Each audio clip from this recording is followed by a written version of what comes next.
Блокирани улици, колони возила, нервозни граѓани. Посетите од странство на Скопјани им создаваат проблеми, бидејќи, како што велат, поради блокадите им треба двојно повеќе време за да стигнат до работните места или до посакуваната дестинација. И тие посети и други посети генерално има проблем со сообраќајот. Само не пешетуваат наваму натаму, сега има некои делегации.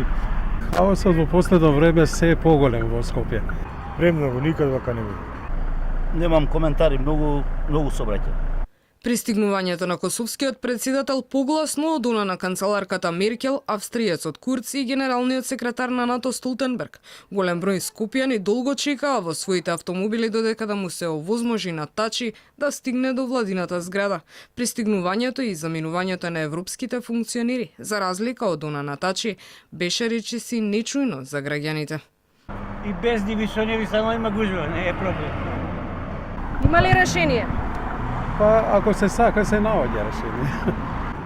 Па има градскија власт треба да направат нешто. Трите главни протоци се малце за од Скопје да се префалише до нас. Од МВР велат дека вообичаено поради безбедносни причини патот по кој се движат странските и регионалните функционери не се открива, поради што граѓаните не можат навреме да се информираат за тоа кои улици ќе бидат блокирани.